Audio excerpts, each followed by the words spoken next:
My name is Harry Potter, and I'm in school. I defeated Voldemort when I was a baby. I was even awesome when I was a baby. Harry Potter. Shooby-doo. Oh, Harry Potter. Oh. Harry Potter. Do the shooby-doo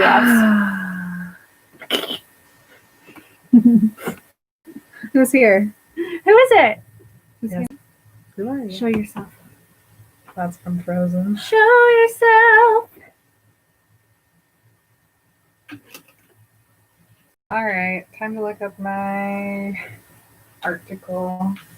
Okay. Articles of. I can do a I remember everything sorting. Should we do that here or should we do it on a chapter?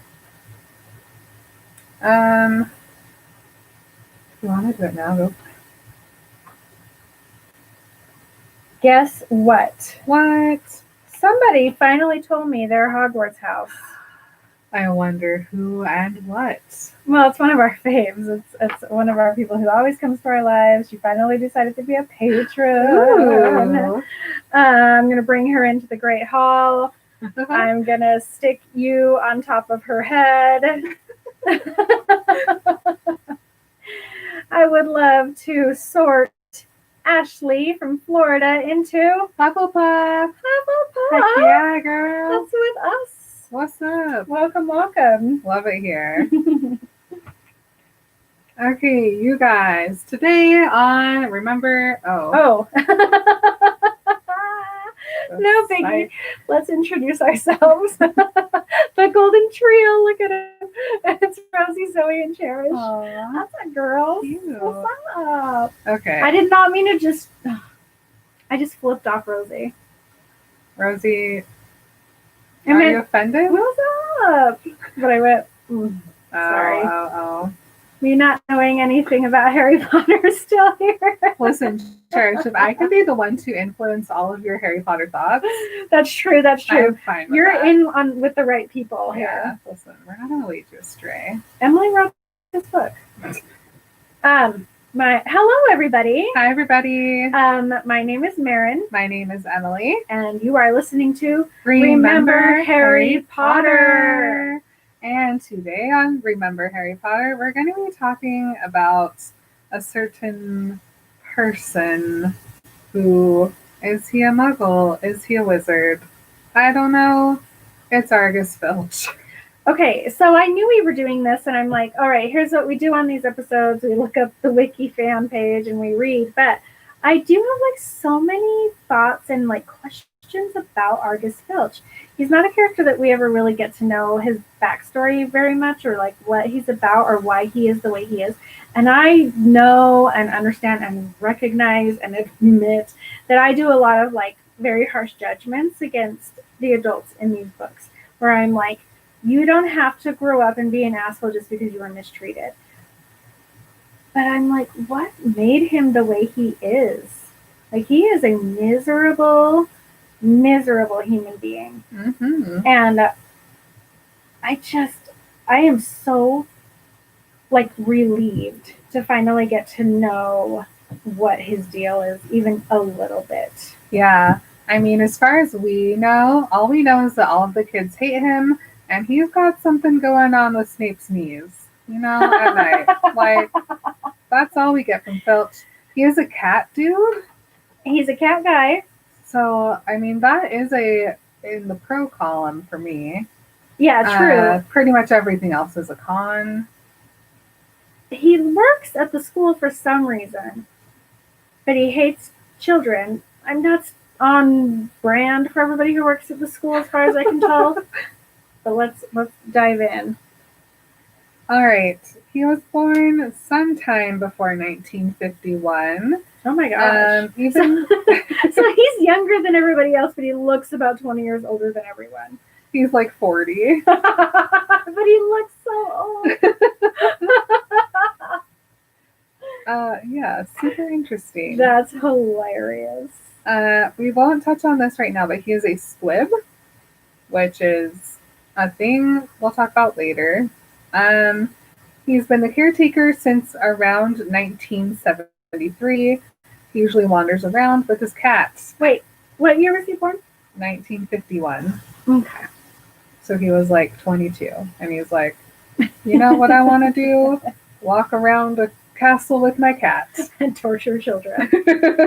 And Dumbledore was like, okay. Yeah. Okay, so early life. Little is known about Filch's early life. He was born to at least one wizard parent sometime before 1951, somewhere in the British Isles. Despite his magical parentage, Filch was a squib, meaning he could not perform magic. So, around 1968, he joined the staff after someone named Pringle as the caretaker. What a icon Pringle the caretaker was, I'm sure. I bet everybody loved him. Filch waged a constant war against the students and Peeves, the school's resident poltergeist. He disliked the students and constantly hassled them over the littlest infraction and took delight in the doling out of detention-worthy write-ups. By the end of 1970, Filch had already filled at least 1,056 boxes with punishment records. What in the power trip has been unleashed here? This is the worst possible circumstance I can imagine having my child. I gotta do some math real quick. That says by the end of the 1970s. So that he started in 73. Okay. So that was 7 years. Mm-hmm. I don't even know how to do this math. 7 years divided.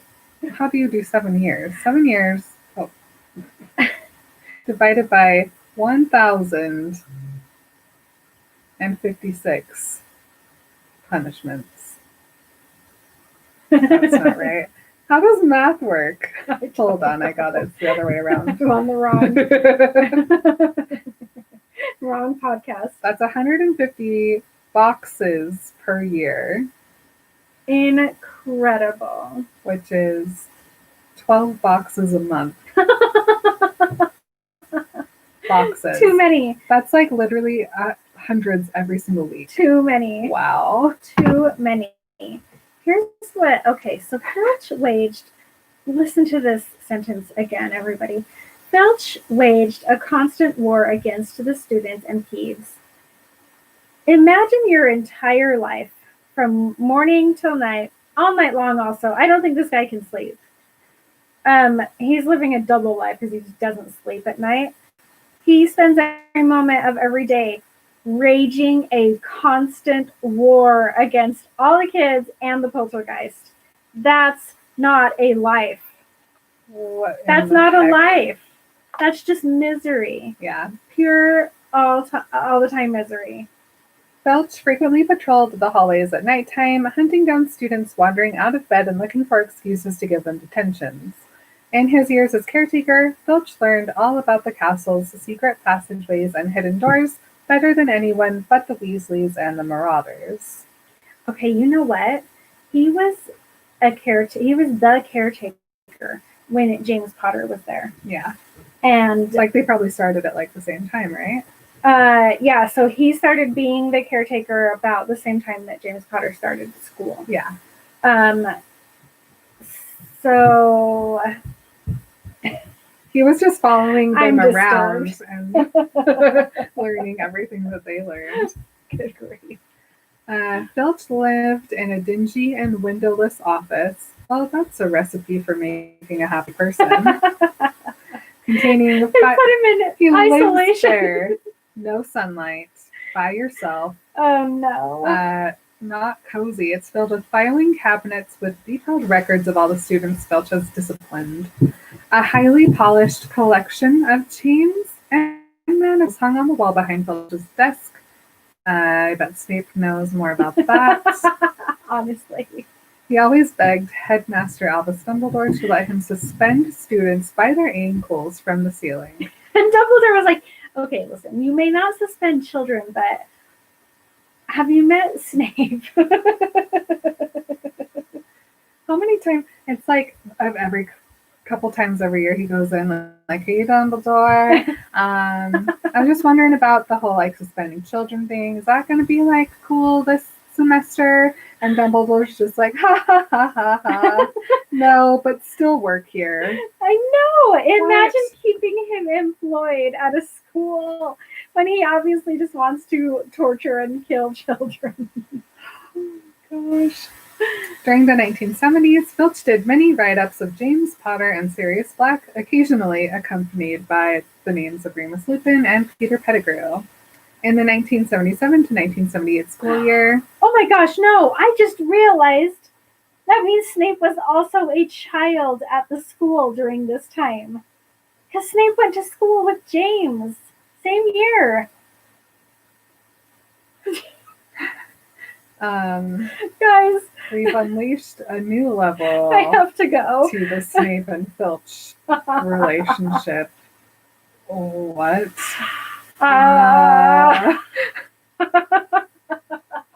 Wish I didn't learn that.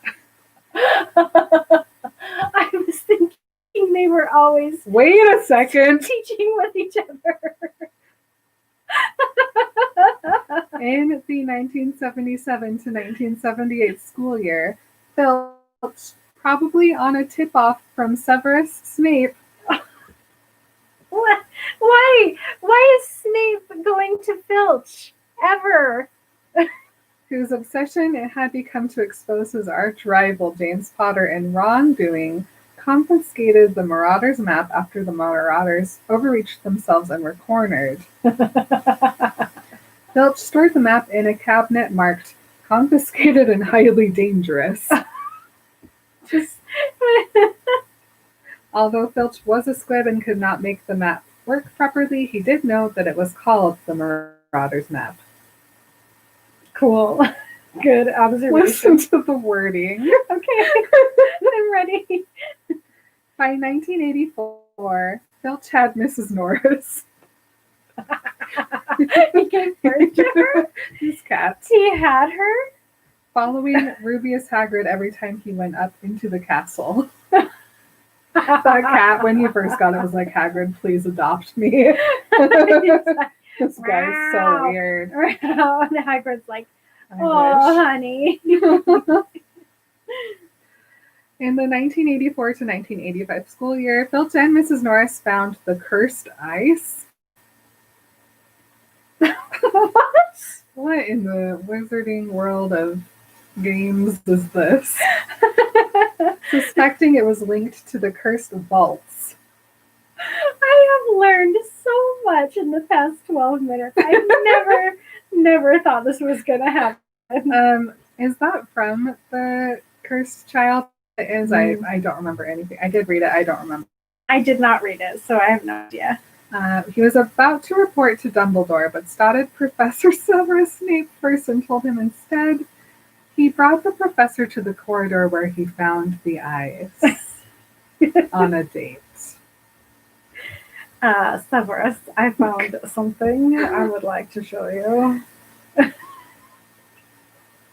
Severus, I see, this is now where I'm like, obviously Argus really likes Severus. I think Severus is just going along with it. You know? Like, why not? Like, why not, indeed? During this time, the Marauder's map was stolen from his office by a thief he suspected to be Peeves. The map was later brought back to Filch's office and kept there until Fred and George Weasley nicked it during their first year at Hogwarts. Nicked. After being hauled to his office for setting off a dung bomb in the corridor. Oh man, you don't put the worst kids in the school in the office with all the dangerous things. The cabinet labeled dangerous. Okay, so finally Harry comes to school, and during the start of term feast on the evening of the 1st of September, Filch stood by the double doors leading to the Great Hall as Dumbledore gave his start of term notices. And then, Harry and Ron try to get through the 3rd floor corridor. He catches them. He doesn't believe them. He threatens to lock them in the dungeons. Luckily, Coral came by. And then there's that whole thing with the trophy room. and he shows up and almost catches them, and they run. And then on the 8th of November, Filch helps sever Snape to apply bandages in order to dress the wounds on his leg after the potions master had been bitten by Fluffy. That Christmas, Harry gets his invisibility cloak. He sneaks around. Filch and Snape are out and about. As they do. As they are. And the rest is yet to come. Oh my gosh. I had no idea I was going to be gifted with so much beautiful information. Delighted. Wow. Snape was a minor. Filch was like, hey. Filch was like, oh, I see a kid who is sad and vulnerable. Oh, no. I will take advantage of this. What have we uncovered here today? Nothing surprising except that Snape was a child and Filch was a caretaker of the school. Wow. A true unearthing. I have never slow blinked so many times in a row. Incredible. Yeah, we have not gotten any Filch mail, but I suspect that we may after this. So if you'd like to talk to us about Filch, please write in. Oh my gosh. I just haven't like I said at the beginning, I've always kind of wondered about his backstory, but man. Wow. But see, he didn't go to Hogwarts, as far as I can tell. No, because he's a squib, so he literally just showed up, 22. It's like, yo, Dumbledore, you need some extra help around here? Yeah. And Dumbledore's like, I mean, I guess this is what I do. Pringle is retiring, so let's get you in there. Pringle, man. We have our solitary confinement office that you can stay in and live in if you want. And then after like however many years it is, Dumbledore's like, do you want like a pet? And Filch is like, well, I guess I'll have this cat. I have seen this cat in the forest a few times. What in the wizarding world? I am agog and aghast. I love it. All right. Well, that is it for today, everybody. We will see you next week with another character because things still aren't happening at Hogwarts for us. Thank you for listening. You guys are wonderful. And let's create something magical together. Bye. Bye. I love that tagline. I was thinking about that earlier today. It's pretty cute. It's really good. Oh, man. Oh, what do you guys have to say? You guys. Cherish. LOL, it's okay. Forgive me. I'm really sorry. I always forget that that's a flip off in England. Whoops. Let's see. I don't like Napoleon Dynamite very much, but I still listen to that whole live. It's all about Marin and Emily, to be honest. Honestly, Zoe, okay, that Napoleon Dynamite, I listened to like the first half of it yesterday, and I was like, I would listen to this. I would. If I did not know us, I would listen to us. Because I mean, obviously it's me, so I like our humor and I think we're funny, but obviously. I mean, it was good. Did you read up already? Mm-hmm. It's because witches and wizards can live longer and he's a squib, right? I guess. I don't know, man. Oh, no.